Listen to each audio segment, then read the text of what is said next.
All right, cool. Welcome, guys, to the Creative BS, stands for the Creative Business Student. This is a website where we talk about entertainment, the business, everything in between. And I have an amazing friend over here from college, Sarah Mack.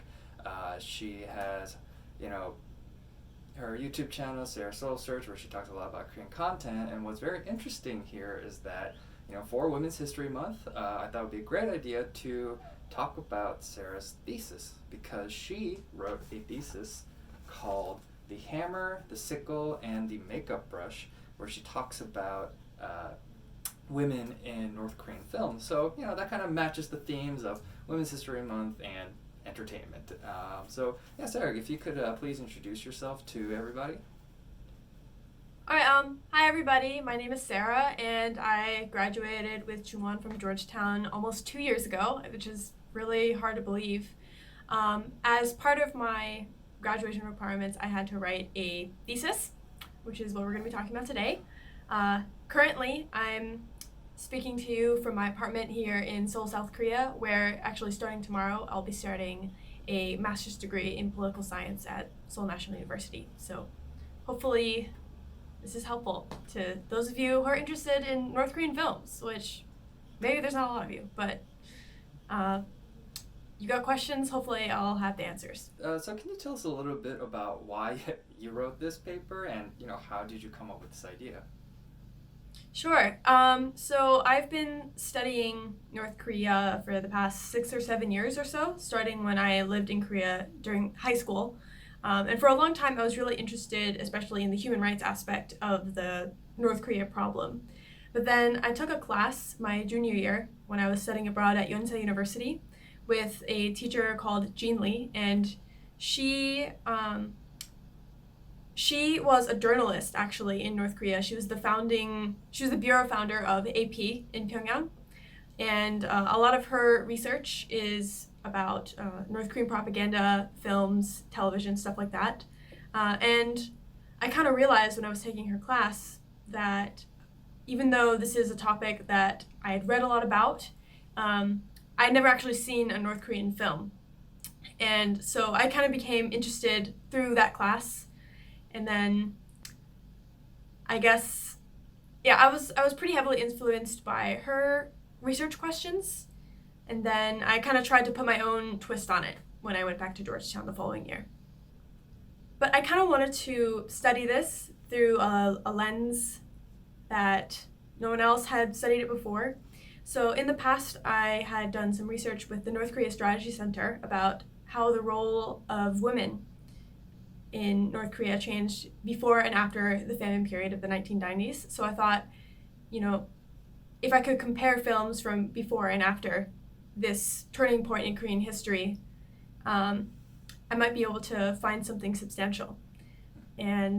But the thing is, whenever you want to do anything quantitative, you have to get a lot of data. So I watched 38 films. I watched 50 films, and then I had to narrow down the list to 38 that met some specific criteria in order to keep the data set clean, I guess. It took a lot of time, it took a lot of work, but it was a really worthwhile project, I think. And it's research that no one else has done. So I'm pretty happy with it. So talking about the famine period, could you explain a little bit more about what the famine period was and how women's roles were changing in North Korea, just to give a little background?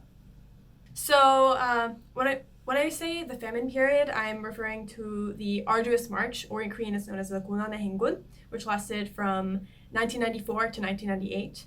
And this was a period in North Korean history in which kind of every bad thing that could happen to North Korea as a nation, as well as a people, kind of happened all at once. First of all, Kim Il-sung died. Second of all, the Soviet Union and China stopped giving North Korea nearly as much aid because they had repaired relations with South Korea. And on top of that, there were natural disasters 2 years in a row, and it completely destroyed basically the entire crop for that year. So it was a period of very severe food shortages and a time of really severe hardship for most North Koreans. So prior to the arduous march, prior to the beginning of the arduous march, most people were employed through the government, either in like, you don't choose your job. The government gives you a job in a factory or in like a government position, etc. And actually, comparatively speaking, employment among women was relatively high in North Korea before this period. But then when the government ran out of money and rations to be able to pay the people in, a lot of women were basically told not to come into work anymore. However, their husbands were still required to show up at the factory, even if there was no work to be done, even if there was no materials to do any work with. So North Korean women had to make a choice. Either you, because remember, the husband's not bringing home any money or any food. So either they could wait for the government to provide the things that they needed and starve, which a lot of people did, or they could start to break the rules and start doing some private economic activities like growing food in their own gardens or participating in trade, which was illegal at the time. But it's how a lot of people in the country were able to survive. So it was a really important economic change, but it also completely changed the role of women in society in North Korea. So because with the less reliance on the government, women really had to take charge and take care of their own lives and form these black markets to survive. And I was wondering, so what was your hypothesis going into the project? What did you think would happen? So according to most of the research out there, it's objectively true that women have a greater economic and social role within the family now than they did before the arduous march. So I thought perhaps the films that I watched would reflect this, but interestingly, the opposite actually occurred. So it's not what I expected to happen at all. I mean, yeah, in your paper you said that you watched 38 movies, or you watched around 50 movies and used 38 of them in your analysis with 39 quantitative indicators, 500 characters, and 3,400 minutes of footage. Yes. Could you explain a little bit more about your analysis process? I think I remember seeing a form that you had, what kind of questions were in it, and how did you approach making this process?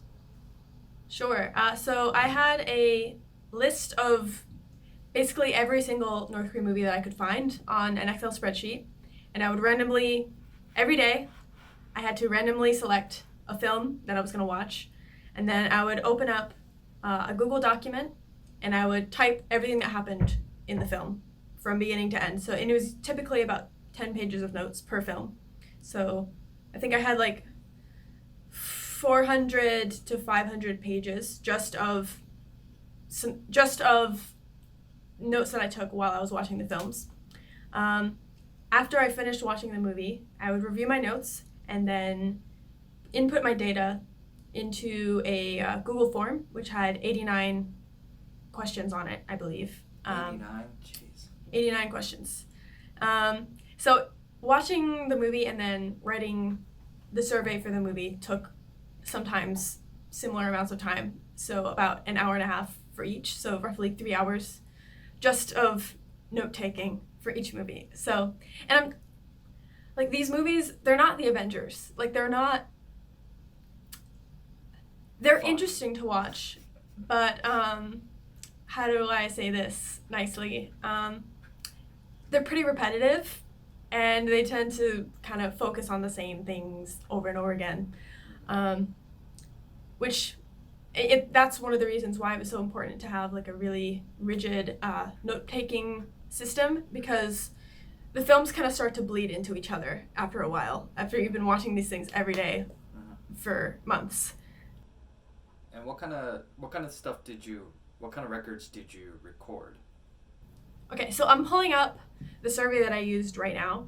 And so aside from basic information like the title, where I found it, the director, scriptwriter, and the release year, some specifically gender-focused questions that I included in my survey was the overall number of main female characters, and I defined main characters as characters that appeared in at least 4 scenes.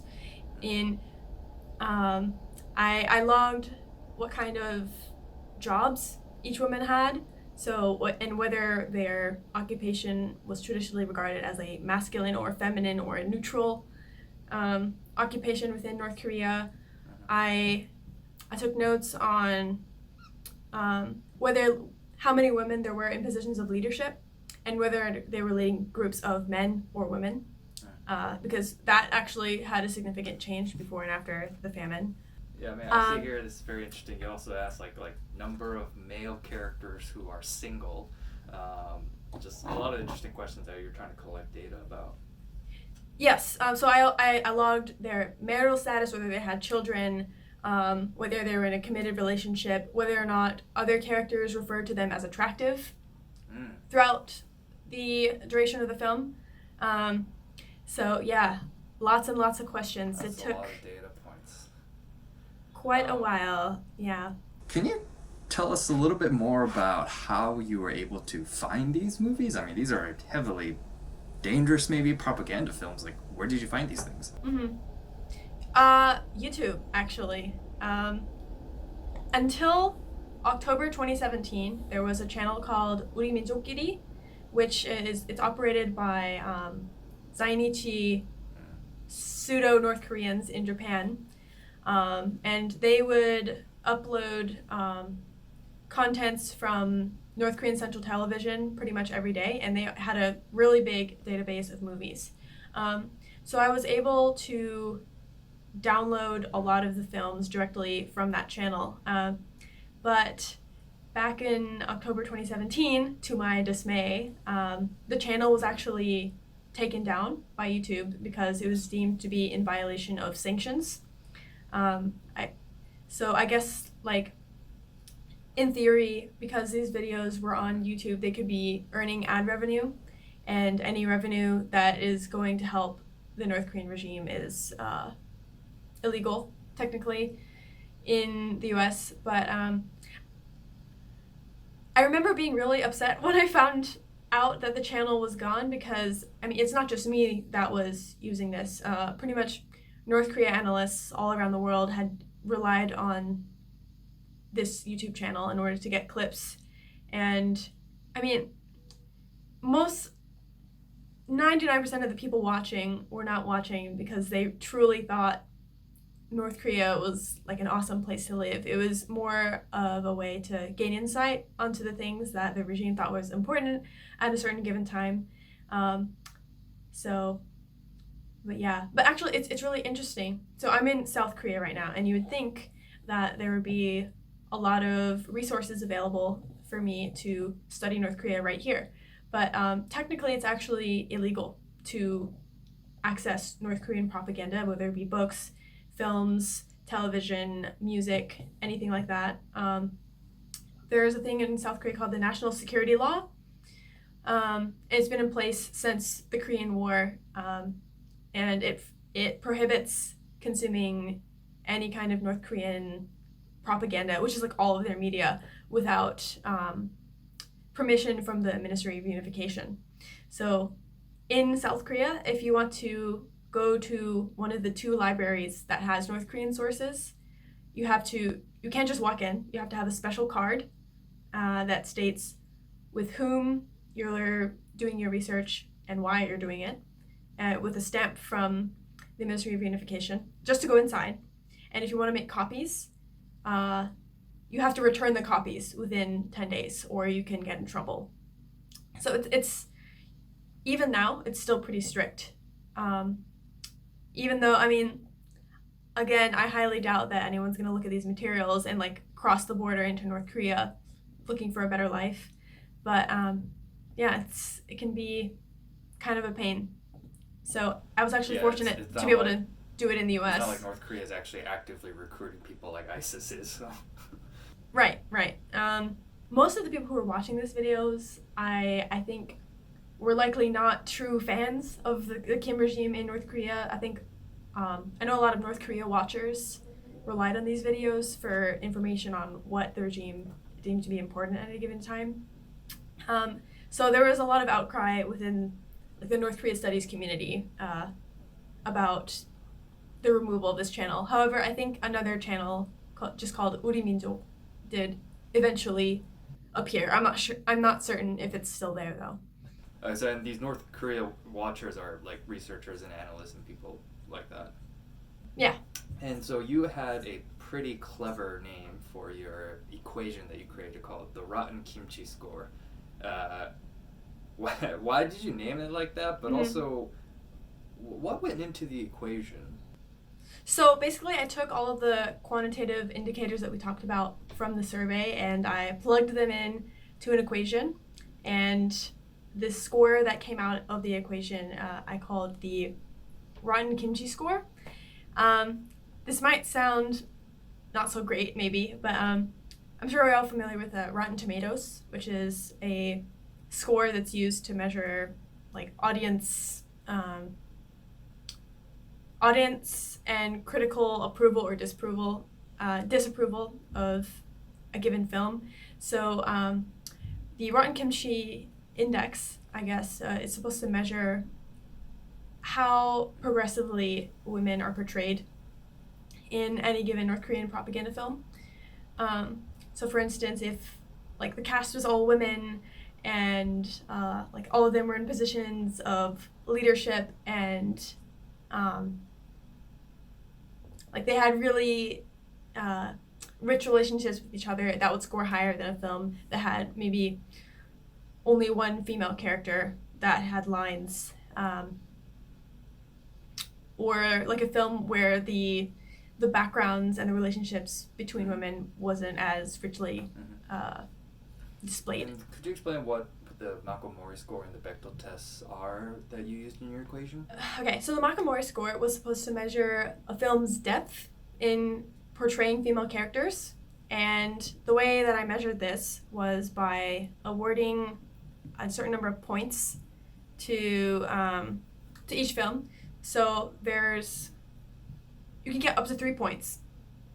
So you get 0 points if the film has no female characters, 1 point if the film contains at least one female character who speaks. You get 2 points if the film contains a female character with a narrative arc, so they go through some kind of change or transformation throughout the course of the film. And then you get 3 points for films containing female actors with narrative arcs that don't support a male character's narrative arc. And then the Bechdel score is a little bit more well-known, perhaps. A film got 0 points for the Bechdel score if it had no female characters, 1 point if it had 2 or more female characters, 2 points if the characters talk to each other, 3 points if they talk to each other about something other than a man, and 4 points if they talk to each other about something other than like feminine gendered tasks and subjects like marriage or child rearing, and then a maximum of 5 points if they talk to each other and it's not about a man, it's not about like female gender topics, and is also unrelated to propaganda. So not about like the great leader or the nation. And sadly, very, very, very few films received 5 points, if that tells you anything about the data set. So as the Bechdel test is more kind of measuring the relationship between female characters, whereas the Mahkum score was talking more about individual character arcs?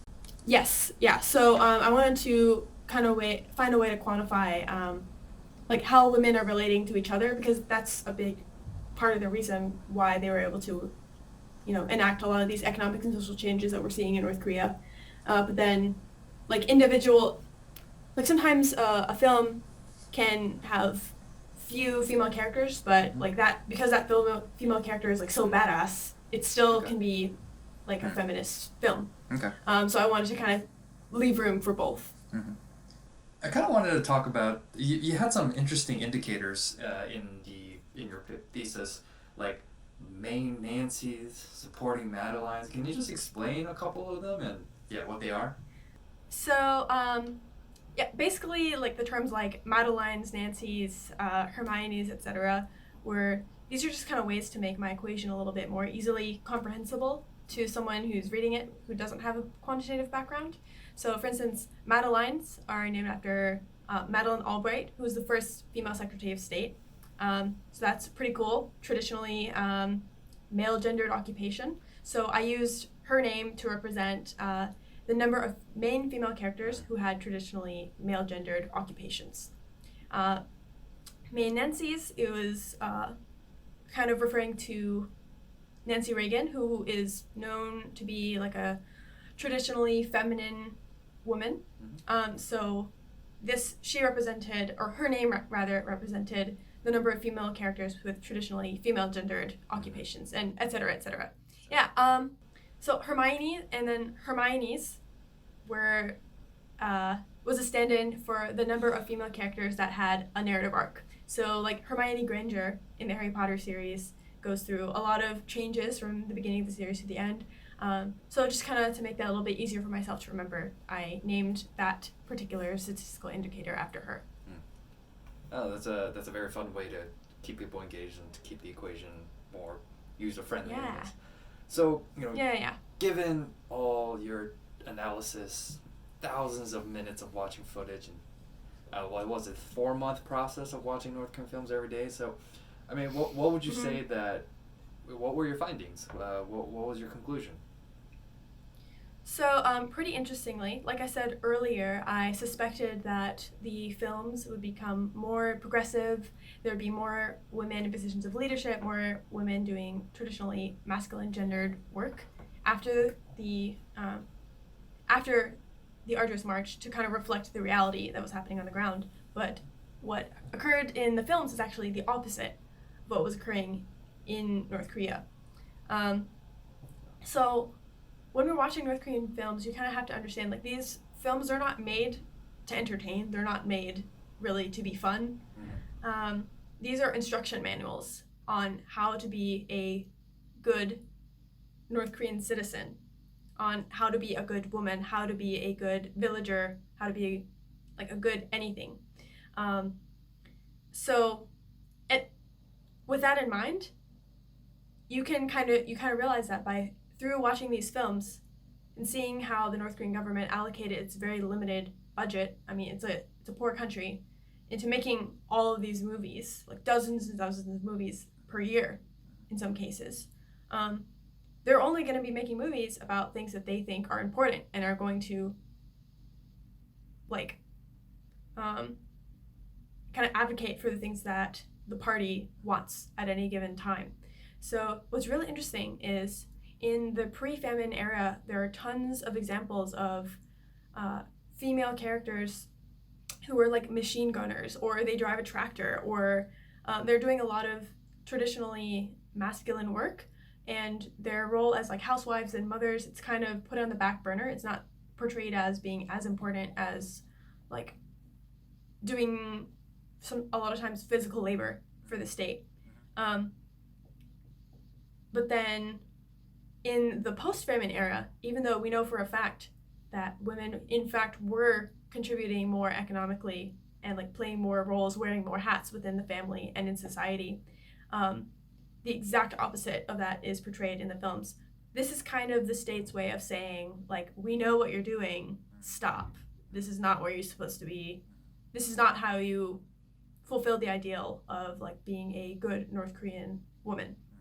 And you can also see, just looking at the numbers, again, if we assume that if the state uses limited resources to make a story about a certain thing, that they view that thing is important. In the pre-famine era, only 30% of main characters were women in the movies. But then if you look at the post-famine era, this statistic completely reverses. And over, I think, about 2/3 of all the main characters in the films are women.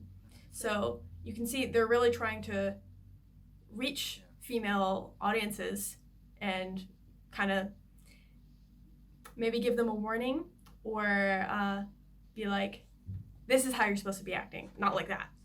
Don't, like, stop doing market activities. This is what you need to be doing instead. I mean, so I guess that would explain why you say in your quote that if art imitates life in the West, then life imitates art in North Korea, because, North Korea is really trying to push their ideal woman onto society and into society with these films, whereas maybe Western films are more like, oh, like all these feminist movements, let's make more badass female women and stuff like that. Yeah, and this kind of goes against what B.R. Myers, he's probably, besides Jean Lee, he's probably one of the only prominent English scholars on North Korean propaganda. His, like, the thesis of his book, The Cleanest Race, it kind of rests on the belief that these films and North Korean media is supposed to represent North Koreans as they really see themselves. I disagree with that. I think, no one goes to the movies to see, like, their own lives. It's supposed to be kind of separate from, or like on another plane from reality.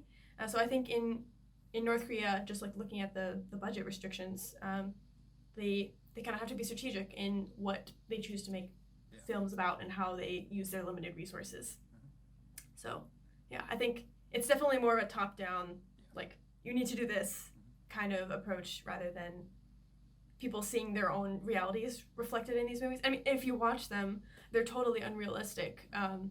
A lot of them don't make a lot of sense plot-wise, just logically. So, like, it's not possible, in my view, that they could reflect how, like, any sensible North Korean truly sees their own lives. So, what would you say that the ideal North Korean woman is according to these films? That's a really good question. I think basically, like, they're not allowed to have any emotions unless those emotions are, like, reverence for the leader. And how do I explain it? They have to not only do what they're told by the party, they have to go above and beyond that and, smile while doing it. And, like, if you just look at North Korean history, women have just kind of been taking on more and more of what was traditionally perceived as, like, masculine careers and burdens. But interestingly, men haven't really returned the favor. So it's like, these women, they're doing a lot of work either in the markets or like doing a lot of these more traditionally masculine jobs. But then on top of that, they also still have to take care of their kids and their house. It's not really going both ways. It's just, they're kind of just, like, taking on more based on what the research says at this moment. Did you learn anything interesting about North Korean films in general? One fun tidbit that I can think of is that there was a period in the late 80s, so, like, right around when the Seoul Olympics would have been happening, when North Korea and the Soviet Union, right before it collapsed, made a couple of, like, joint productions, and these films are of noticeably much higher quality than the productions that you see that were just purely made from the North Korean side. And actually, in one of these films, it has the only on-screen hug that I ever saw in a North Korean film between a man and a woman. It was, like, purely a platonic hug, but you don't ever see couples even holding hands in North Korean films. So I think that kind of says a lot about society. But I just thought it seemed interesting to me because, like, the topics of these films, they very much emphasize, like, Soviet and North Korean brotherhood and, like, we're in this together. And it kind of seemed like North Korea saw the Soviet Union starting to kind of turn away towards South Korea, and they were trying to, like, reach out and be like, don't forget about us. And then literally 2 years after these films were made, and, like, in the movies, in the 3 movies from this period that I watched, all 3 of them had a Soviet man or woman die for North Korea. So, like, very much kind of emphasizing, like, our relationship, our brotherhood, it's like sketched out in blood. But then 2 years later, the Soviet Union totally dropped North Korea. So it's just kind of interesting to see how these films were kind of a product of the geopolitical circumstances that they were in. Yeah, it was cool. So were there any other odd things that you've noticed in these North Korean films? So another kind of fun thing that I noticed was they kind of used the same actor over and over again to play every, quote, foreign man. But it was like obviously just a Korean guy. I think his name was Yoon Chan. Yeah. Or something. I guess they thought he had kind of like a Western-looking face, so he just played Westerners in every movie. And but wasn't he supposed somehow, to be like a Hispanic guy with then he just had a mustache on, but it's clearly Korean? Yeah, there was a lot of stuff like that. Like in one movie, his name was Koma, and he was like from some unspecified, I guess, Western nation, but like I wasn't able to find out which one it was. However, there were quite a few Western-looking women. I presume there were probably Soviet actresses that were like specifically brought in for the role. But I thought it was so interesting how there's kind of an imbalance there. There was, however, one film in which a Caucasian guy did play the role of MacArthur, and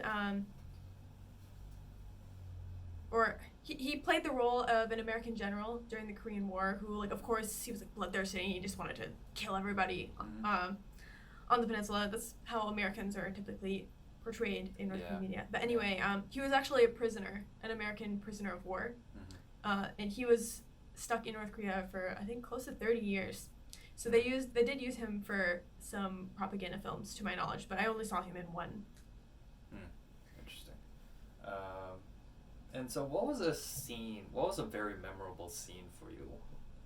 So like a lot of times stuff would happen in the movies, and you would think that you're supposed to root for one person. So like for instance, in a movie called 여학생의 일기, which is Diary of a Schoolgirl, it was actually released at Cannes, I think in like 2007. It follows the story of this girl who she's just like enraged at her dad because he has basically abandoned her family, and her mother has cancer. He doesn't visit her in the hospital. He doesn't come home ever, and she's just like so angry at her dad for not seeming to care about her family. So for most of the film, watching it from a Western perspective, my automatic response is to kind of be sympathetic towards the main character, the girl who's mad at her dad. But then in the last act, it's kind of twisted where like the whole reason the dad has been gone is because he's working for the state on some, I think it was like a non-nickel based welding technique or something like that. And she sees that, and then all of a sudden she just gets over it, and she's cool with it because her dad has like abandoned their whole family, but it's for the state, so she's okay with it now. And she ends up getting into like the North Korean version of MIT, like an Institute of Technology. It's a big deal if you get to go to one of these schools in North Korea, and like neither of her parents came to her induction ceremony or her graduation, but she was okay because they were all happy under the guidance of the leader.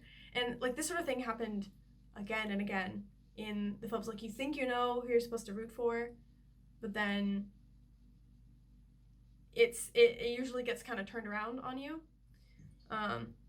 So yeah, I guess like the writer's hand was felt very acutely when you're watching these movies. You can kind of feel where like maybe there was a story that was a bit more cohesive and comprehensive, but then whoever looked at the script was like, this isn't overtly propagandistic enough. You got to add something in there. So it would just kind of get shoved in, and it felt like it didn't belong a lot of the time. But it was kind of interesting to see like where those choices were made.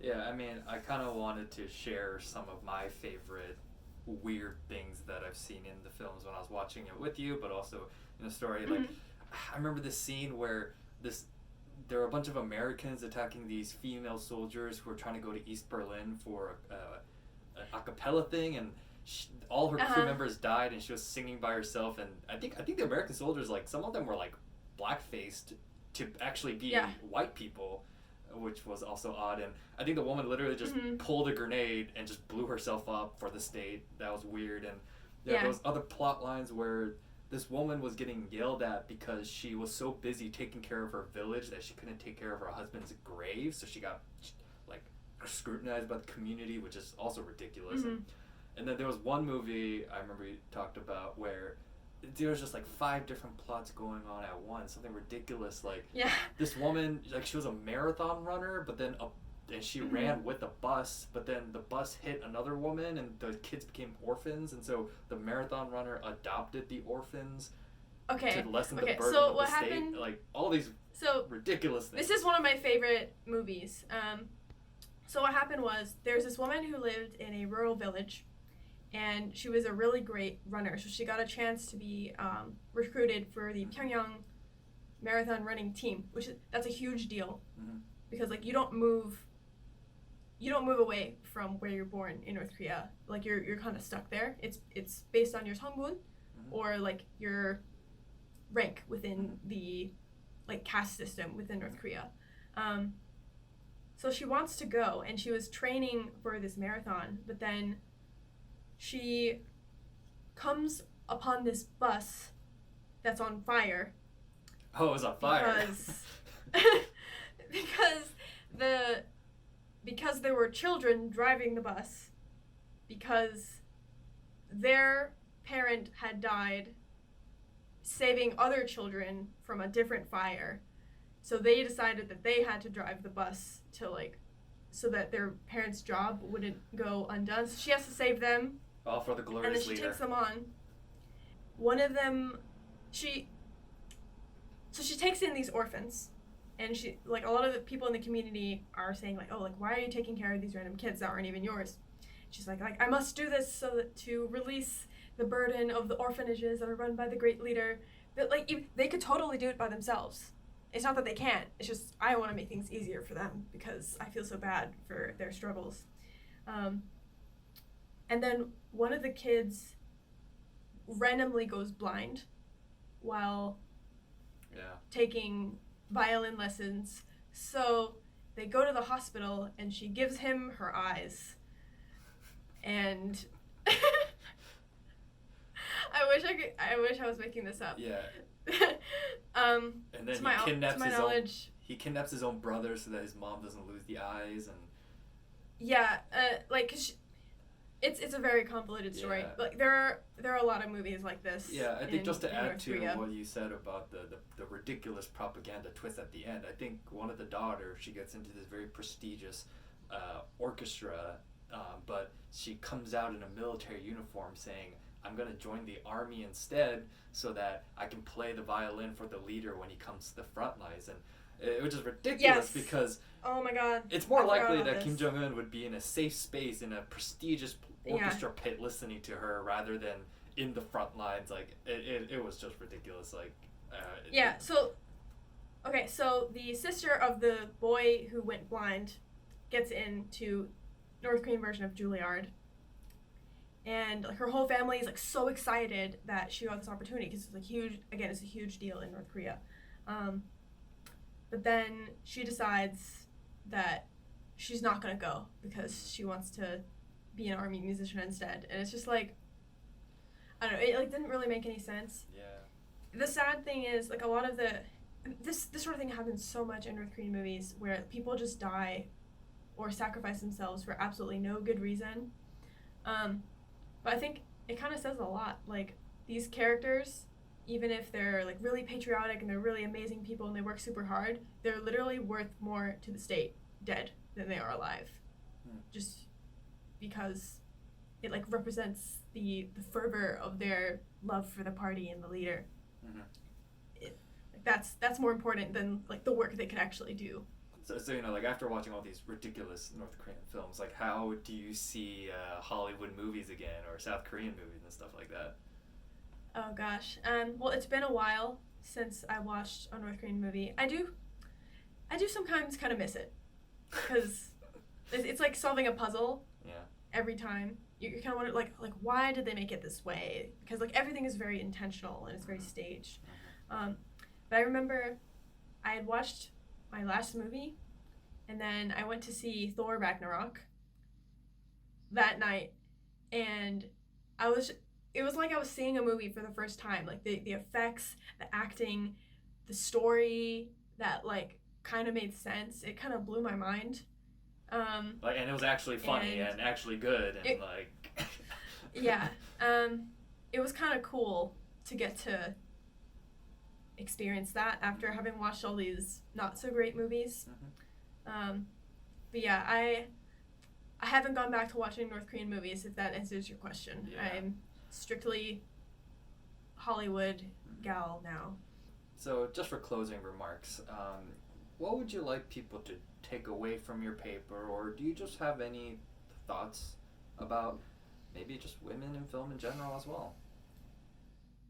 Yeah, I think I definitely came to appreciate way more the freedom that we have in the stories that we're allowed to tell in the United States and in South Korea. I mean, these are not perfect countries, but like we can pretty much make movies, YouTube videos, TV shows about whatever we want. And it doesn't have to be pro-government. It doesn't have to have necessarily any kind of political message, which that's not the case for a lot of the world, and especially in places like North Korea. So, yeah, just more appreciation for like freedom of speech, freedom of the media, and just, I mean, if you look between like North Korea and South Korea, that freedom has produced films like Parasite, which is very critical of South Korean society and like policies that the South Korean government has taken. But ironically, it's kind of caused an explosion of the popularity of South Korean culture around the world. Yeah, and it's like these two countries are right next to each other. So freedom makes a big difference. Well, Sarah, thank you so much for having this interview with me. It was super cool to learn about your thesis. And, you know, if you guys want to check out her thesis, I'll have a link to the paper and the PowerPoint presentation you have. If you want to know more ridiculous plot lines and you want to actually see all the graphs and charts and the more detailed analysis of her paper, I'll have all the links below. And, you know, make sure to check out Sarah's content. Do you want to talk a little bit about your YouTube channel? Sure. So I'm a content creator. I've been doing YouTube for about 6 years. So if you want to hear more about my experiences as a student in South Korea, I'm starting grad school literally in like 12 hours. So if you want to learn more about that, my opinions, the research that I'm doing these days, you can check out my channel at Sarah Soul Search, or you can also follow me on Instagram at the same username, so Sarah Soul Search again. Great, and you know, you guys are here on the Creative BS. If you guys have any more people or any topics that you'd like me to see if I can interview or research, just let me know. Follow us on Twitter at the Creative BS, and our website is thecreativebs.com. Stand for business student. So, again, thank you so much, Sarah, and hope good luck in grad school and congratulations. Thanks. All right. See ya. Bye.